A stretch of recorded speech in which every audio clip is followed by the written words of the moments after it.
Днес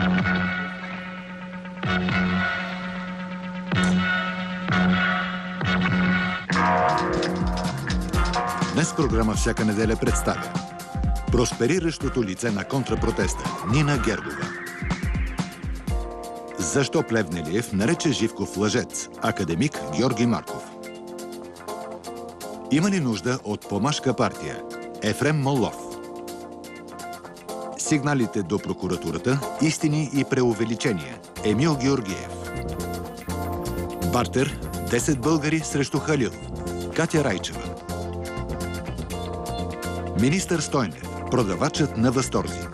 Делян Доблев. Как да останеш буден? Мариана Попова. Събеседник по желание, разговор с продължение. Днес в най-известната рубрика разговор с продължение, докато пътуваме с Божествената искра. 250 стъпки с дуенде на Татяна Лолова. Да, обичам рокли с големи деколтета, затова винаги, когато Марето ми шие нов тоалет и казвам: Маре, отваряй деколтето. Искам 5 декара деколте. Искам като стъпя на стената и да се спъна в деколтето и да се преметна. Обаче изглежда, че този път бях прекалила. Защото когато вечерта коленичих във второ действие и протегнах ръка, за да запея молитвата на Тоска, и по едно време усещам как бюста ми тръгна в залата. И като стигна третия ред, разбрах, че нещо не е наред. Защото долу хората... Обаче музиката върви, аз не мога да се спра. Докато не съм ги притиснала в дъното на залата, не съм се спряла. Добре, че по едно време имаше една малка пауза и в тази пауза аз за секунда се отдръпнах назад и тогава усетих как цялата зала като един си поеха дъх и казаха: и се върна цвета на буските им. Обаче музиката продължи, аз пак ги притиснах, пак ги отпуснах. Така на няколко пъти. Слава Богу, всичко приключи без жертви и без тежки телесни повреди. Сега сблъсък на тема: има ли нужда от партия Помак? Най-лаконичният отговор на въпроса, добре дошъл, защо е нужна партия Помак? Да бъде новата алтернатива и новия модел политически на България. Новата алтернатива и новия? Политически модел. И какъв модел ще даде тази партия? Да направим модел, който да е различен от статуквото. И модел, който да работи за хората и за държавата. Защото сега това го нямаме. 23 години всеки, който дойде на власт и срещу народа работи, срещу людите работи и срещу цялата държава. И реално ние имаме България в момента на книга. Това е истината. Ти казваш на едно място, ако са те цитирали правилно, че помашката партия щяла да защитава потъпканите права на помашкия народ. Изстрадани права. Какви права още искате? Какво признание? Най-малкото, че съществуваме и най-малкото да се извинят за това, което направиха срещу нас за всичките тези години. Например? Ами като почнем с възродителните процеси, като почнем гоненията през Балканските войни, 72 и 4 година не спряха смяната на имената, приемане на хората от нашия етнос като втора, трета ръка. Реално помаците ги пуснаха да учат висше образование след 71 година, след 70 година. И това са неща, които са болка. Те са вътре, в сърцето, душата. Но някой мога да каже, че има една злоупотреба. Има ли изобщо помашки етнос? Помашка нация? Да, ние правим определения за това има ли такъв народ. Да, значи ние се чувстваме, че сме такива. Ние смятаме, че сме един европейски народ, потомци на първите мюсюлмани в Европа, потомци на траки, на перси, потомци на персийския шах Кир, на персийци, Кир Велики, на прабългари, на богомили. Това е етноса, който се образува за тези години, когато всички такива групи не са искали да бъдат християни на Балканите. И едно най-големите доказателства е, че Търновската конституция, най-демократичната от конституция на съвременна България, признае, че сме етнос. Аз затова съм взел и искам да ви покажа, господин Кайвъркян. Това е така наречена карта за самоличност, издадена на моята стара наня, така наричаме прабабата, от 1 май 1929 година. И в нея черно на бяло пише: по Търновската конституция народност помакиня. Това е нещо, което... Да не оставяме безмълвен прекалено много академик Марков, че... В Търновската конституция няма определение кои народности са представени. Там има 15 представители, ги наричат мюсюлмани, но по-късно се разбира, че те са български турци. Съгласно Берлинския конгрес и трябвало те да участват, защото България е васално княжество. Аз предпочитам да употребявам това, което Дружба Родина, помня съм съпредседател на тази организация. 1937 година българи, мохамедани. Голяма обида е това. Не обида. Мохамедани не. Значи, не е добре това. Ние няма да допуснем разделение на верски принцип. Българи и мохамедани срещу българи християни. И това е опасността от една подобна партия, затова сме категорично против. И всички тези художествени измислици за персийски, тракийски произход и така нататък, това нямат нищо общо с историческата наука. Добре, ама да се върнем напред към този документ, че пише това... помакина. Как се го обяснява? Сега, родопите са се наричали Ахряни заради древната планина Ахрида. 1914 година Васил Радославов, министър-председател за преброяването, понеже той е от Ловеч и там има също 20 села. И се ги наричали помаци, и Радославов казва: всички ще ги пишете помаци. Това е от Васил Радославов, който вече по това време прави съюз на сближение с Османската империя и който връща имената след кръстилката. Това е пак въпрос на българската политика. Дайте да караме исторически. 1875 година няма да забравяме, че Великият Ботев във вестник Знаме, няма да не сбъркам дата, мисля, че от 6 юли броя, там пише така: народонаселението е съставено от българи, помаци и власи. 1875, това е било преди Руско-османската война, преди 12-та година, преди Радославов и така нататък. Значи това е понятие, което е обобщаващо за всички тези хора. И за Шопи.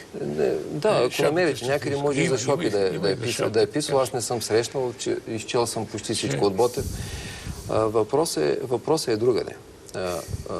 Ние малко провокативно казахме, че създаваме ПП Помак, но 2-3 дена мълчахме. Политическа партия Помак, да. И 2-3 дена наистина мълчахме, за да видим каква ще бъде реакцията в държавата, и то какво се оказа. Цялото статукво на партиите, като бойшните от БСП, от ДПС, имаше изказвания от ГЕРБ, от президента Първанов, представете си. Да. И в един момент различни Ахмед Башев от ДПС, все хора, които като ги погледнете в една комисия за досиетата, ще се оплащите. Всички са хора на бившата държавна сигурност. И в един момент ние знаехме за тази реакция, че ще бъде ясна и ще бъде такава. Но има друго. Там нещата са на основата, че службите за сигурност, особено така наречени в службите за сигурност помашки отдел или Българската академия на науките, която е фасада на част от службите за сигурност в България, измислят история и то насочена срещу този мирен народ и мирен етнос на Балканите. И аз бих казал нещо. Народ? Ние сме... Момент само да обясня. Ние сме транснационална общност, многомилионна транснационална общност, която се намира в 6 държави на Балканите, в Западна Европа и в Америка. Ще отречете ли, че това е така? Никакъв народ. Така, айде етнос, ще го наречем исторически. Вие помашки разбирате ли го? Толкова чист български език говорят. Те дори не казват айран. Дори казват бъканица или бърканица. Да, ето, то започнахме за езиците. Защо да не би сега? Това беше един друг въпрос. Да не би да твърдиш, че има и помашки език. Ами да, ако дойдете в помашките села, вие ще видите един език, който много трудно разбирате. Оценки на българския диалект. Ами, вижте сега. Георги Марков казва много неща срещу нас. От доста време спориме на тая тема. Има ли ги, няма ли помаците, има ли помашки език и така нататък.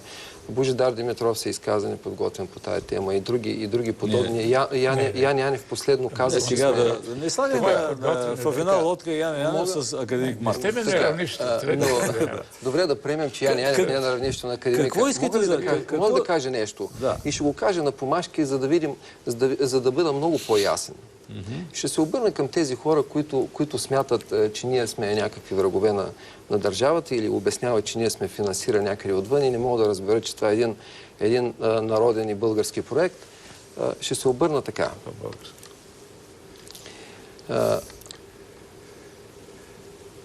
Поглежте ме хубавци, господа.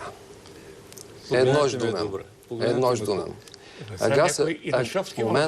Момент. Ага се откне събахлям, моля Аллах да съм събурлия.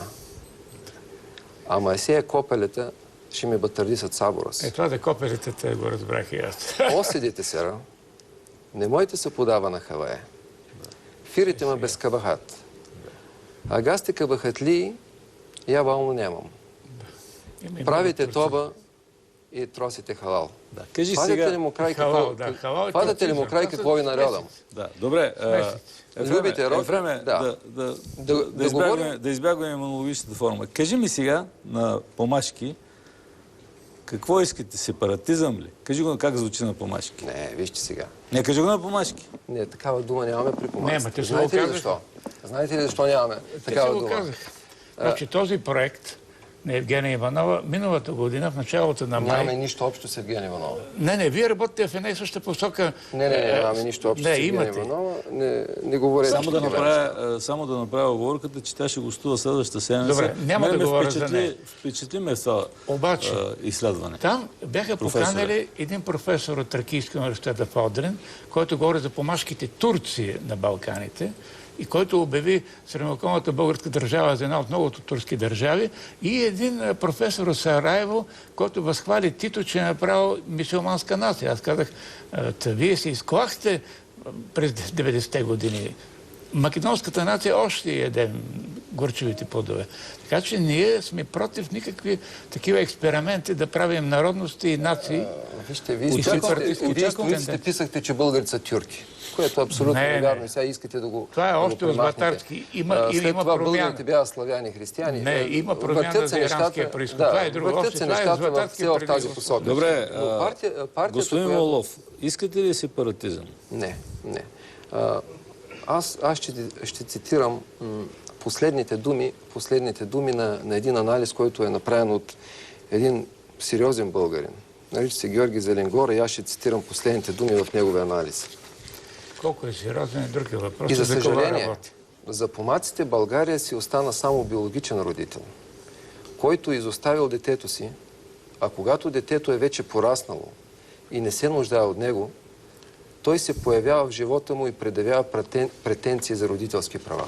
Ето горе-долу ще ви го обясня, горе-долу ще го обясня как го разбираме. Значи, много години сме отритани от нашата родина България. Много години. Много пъти са правили много експерименти. Какво искате от клетата България? Това ми кажи. Какво искате? Претенции на сина, който е изгонен.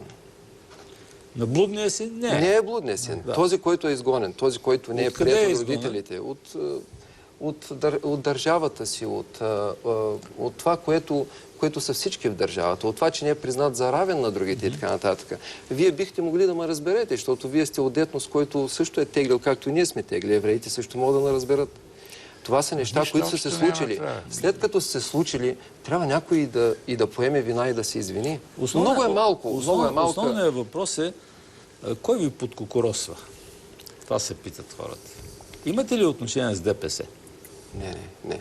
Това, което Ян Янев искаше да каже в публичното пространство, не отговаря на истината. И ако го намерите, този човек няма нищо общо с ДПС. Но нашите помаци през този 23 годишен месец, през тези 23 години... Те няма да ги добърт от ДПС, тъй като им посегат на електората. Но този Зеленгора твърде често ходи на югоизток в Република Турция, там сега... Това е най-известният помаколог. Да, има един... И той открил нова наука по макология, но там вземете на Давут Огу. книгата «Стратегическа дълбочина». Той казва, ние залагаме на ислямската дъга на Балканите. Босна и Херцеговина, Косово, Албания, Македония, забележете Родопите, Западна и Източна Тракия. Османизъм и вие, не? Разбира се, вие сте... говориме. А как ще коментираш твърдяното от Първанов, че вие обиждате българските мюсюлмани? Той го каза преди няколко дни. С идеята за партия Помак. Не знам какво разбира като обида към българските мюсюлмани. Не знам дали той по някакъв начин се чувства съпричастен на помашките родове. Нека той си го каже, но президента Първанов не може да каже такова нещо. Той как може да разбере мюсюлманите или помаците? От каква гледна точка? Това, че е бил президент? Нека да си каже. Поне като историк може да го разбере. За историк е друга приказка. Преди да се опитате да сепарирате поне Родопите... Не може да сепарираме. Казваме го абсолютно вярно, точно, тотално и ясно. Поне Ние не сепарираме. Да не очертаваме зони, в които Първанов или който не може да влиза. Всеки може да разсъждава. Не, да кажем какви позиции. Миналата година на тази конференция не бе допускат и стана Агушев. Тогава имаше трима от ДПС. Един е Агушев, народен представител. И каза, вижте, вие казва, сте един възродител и фашист. На тебе ли? Викам, вижте, хихем. Дружба родина е фашистска организация. Дружба родина е фашистска организация. И ми говори като този с езика на Народния съд. Защото тя е забранена от Народния съд като фашистка. Вие имате ли помашки происход, господин Георги? Не, за жалост нямам. Шефовете на Дружба родина винаги са били помаци. Но ние говорим, там има и Петър Маринов, има и християни. Ние говорим днес една организация културно-просветна българи и мохамедани, и християни. Няма да наричате мохамедани. Това е много голямо обида. Това е много голямо обида. И този Ага ми казва така, какво правите, казва в Смолен? Вън от Смолен. Той е магон от Смолен. Балканската война е с воза Родопите. Същия случай с воза Родопите. И вашия дядо, като е загинал Балканската война, голяма работа. Дайте. Кой е говорил така? И как кой? Аз ви казах следното. Вие ми го казахте в читалище. Вижте, аз ви казах така. Когато вашия дядо е загинал в Балканската война и това е родова памет, това е историята на България. История на България е нашата родова памет. Нас като сте наизколили в Родопите, история ли е това? Кръстилката е насилие. Никога не съм одобрявал смяната на имената. Ние казваме, може да носиш всякакво име да останеш българин. Българите могат да бъдат и католици, и протестанти, и мохамедани, и християни, но трябва да бъдем общо. Добре, кой говори за другото? Вие работите срещу националното единение. Не е вярно. И тази партия е идея на партията, момент да ви кажа. Как ще се получи това единение? Вижте, ще ви кажа, много лесно ще стане. Това е една нова омоелинда. Нека да обясним много правилно. Значи, когато се усложняват нещата, те стигат до противоречия. За какво говоря? Говорим леви, десни, център, християни, мюсюлмани. Добре, кажи ми за отговори на въпроса за единение. Смятаме да поканим всички етноси в България и групи, които са в българското общество, общо, заедно да изградим стратегията за управление на държавата и за бъдещето на България. Там няма да говорим за леви, десни или център, ще говорим за люди или хора, които са срещу другите. Хубаво, скъпи, ама на изборите на 12 май за тебе са гласували по-малко от 700 души. Как ще стане това единение? За какво говорим това? За същото говорим. Не, това не е. Това е една коалиция, която сме правили. И хубаво да е 700 души. Как ще стане това единение? Ще го постигнем. То не може да се почне от един път. С обяснения, с разговори. Как гледат на усилията ти помаците, обикновените хора? Попитайте. Тук беше, ако миналата седмица тук беше един фантастичен човек. Рядък човек. Бай Манчо от Смолян. Да. Агор Реджеп, да. Агор Реджеп, ама съжалявам, че не го питах. Трябва да го извикам пак. Той е добър помак. Да, разбирам. И лошо ме гледаш. Не гледа лошо. И лош българин. Не. За българин. Ето, започваме да се делим. Искам да уточня нещо. Верно е, че си казал следното. Цитирам. Дейността на Кирил и Методий е разрушителна. Е била разрушителна. Възможно ли да изтърсиш това? Аз в тази връзка ще ви подаря моята книга. Но тук има толкова глупости в тази книга. Да прочетете какво ние знаем. Не казал ли си го? Не, перефразирана е това нещо, но Кирил и Методий са синове на прабългарския род, а са тръгнали срещу прабългарската държава империя. Така че с тези неща с историците много ще спорим и рано или късно това ще излезе. Това е един лош исторически роман. Няма исторически факти. Това е един лош исторически роман. Нещата се излизат наяве. Няма как да изгледат нещата в тази сфера, в която смятате, че е неправилно. В времето на какво влизаме всъщност? На рекламите, да. Много важно на това. Какво ли говоря аз за тези? Вярно ли, че съществува тайна помашка агенция за сигурност? Ами да. Имате агенция за сигурност? Ами след като... Помашки Мусад. След като ДАНС и партиите не работят за държавата и за народа, трябва някой да го прави. Какво представлява? Как е структурирана тази агенция? Значи, това е вътрешно наше звено, където анализираме информацията. Кой ще? Ти ли си? Не. Няма как да се знае в момента, но след време ще излезнат тези неща. Добре се анализира там процесите, вижда се къде е фалшивата информация, вижда се кой как работи срещу държавата и лека по лека ние сме готови да... това с интереса на помашкия интерес, така да се Не помашки интерес. Значи нашия интерес е всички... Вижте, нашия интерес е всички хора в България да стигнат едно по-добро положение. И държавата наистина да държава. Ти какво мислиш за ДПС и с това да приключим? Ами, партия на статуквото, партия създадена от държавна сигурност. Нейното време, както и времето на всички партии на статуквото, рано или късно ще спре. Рано или късно? Така. По-добре късно, казваш. Вероятно късно. Мисля, че дошъл е момента, когато лека по лека хората ще разберат, че тези партии вървят срещу него. Не е фантазия това да се преодолее влиянието на ДПС в Родопите. Ами вижте на последните избори. Ти си голям фантазиор. Не. На последните избори, от предпоследните избори парламентарни, от 18 000 гласа, на последните избори ДПС стигна на 10 000 гласа. Къде? В Смолян скоро. Да. 8 000 гласа с минус, нали разбира, че това не е фантазия. Кой ги взе? Разпределиха се помашките гласове по другите партии. Но не и при... Да, защото нашите помаци се стреснаха поради една проста причина, че в нашата коалиция в последния момент влезна партия ГОР, която се смята за националистическа партия, нашите помаци не приеха това. Да. Така че оттам дойде отлива. Последна фраза. Аз знам, че вие сте един добър пчелар. Аз не мога да бъда само пчелар. Аз съм математик, физик. Пчелините. Не се занимавайте с история, това също е занаят. Защото всеки се занимава с нещо друго, което не разбира. Да. Но времето ще покаже, че аз много повече разбирам от история, отколкото самите. Колко време и то приключваме? Да. Молов, колко време е нужно? За да стане това, което трябва да стане. Ами мисля, че в рамките на няколко години хората ще се осъзнаят. Няколко? 5? 15? Много е 5. Много е 5. До 5 години хората ще се осъзнаят. Да се надяваме, че бъдем свидетели. Да. Сме живи и здрави да го постигнем заедно. Дано. Благодаря, господин професоре. Не се